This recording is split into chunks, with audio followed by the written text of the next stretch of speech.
Out tonight. First, a plane burst into flames after hitting two homes in Steamboat Springs.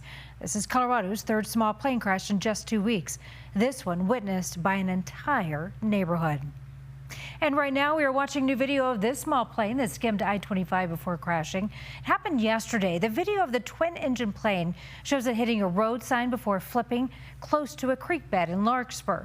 The people that were on board are still in the hospital tonight. And it was just 10 days ago when a family made a crash landing in the front yard of an Arvada home. The pilot radioed for help, looking for a place to land, and used this neighborhood street as an emergency landing strip.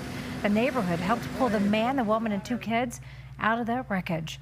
Tragically, that woman, who was a young mother, died from her injuries. Well, now we are learning that the plane crash in Steamboat Springs today was deadly. Investigators say both people aboard the plane have died. Somehow, no one on the ground was hit. Your reporter Alan Janae getting to the very bottom of what happened. Alan.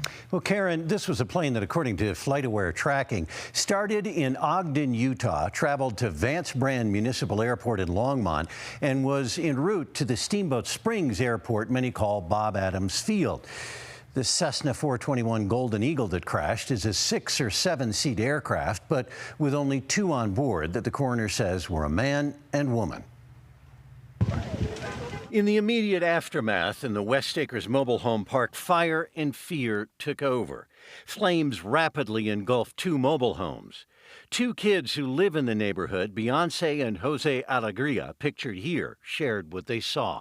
I just heard an explosion. And I just hear a boom. Everything around us just shakes, and there's screaming, there's people screaming, and the houses just go up in flames. You can just feel everything going hot. Ashes are everywhere. It was one of the scariest experiences. The plane was in clear trouble when Jay Seifert and friend Mike McGlone saw it. So essentially the plane was not really making a lot of forward momentum, but was basically rotating 360 degrees. It was spinning full circles, and one of the engines was definitely out. They watched it go down and took off to get to the mobile home park. 2 of the trailers were completely engulfed in flames at that point. It was pretty dead center of the heart of the trailer park. People tried to make sure no one was still inside the burning trailers. So we ran up to the 2 doors of the units or the mobile homes that were on fire, tried to scream inside, seeing if anybody was in there, any pets, anything like that, and tried it basically until we couldn't stand the heat anymore. First responders were soon there to put it out, finding thankfully no one living there was missing. But growing up watching air shows, Jay Seifert knew the plane and its passengers had been in a bad situation. Seeing a plane in that much distress, especially too not on a glide path that low to the ground, is not usually a good sign now.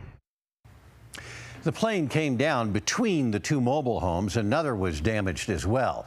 While witnesses reported aircraft issues, there is no known cause, and the NTSB will now investigate.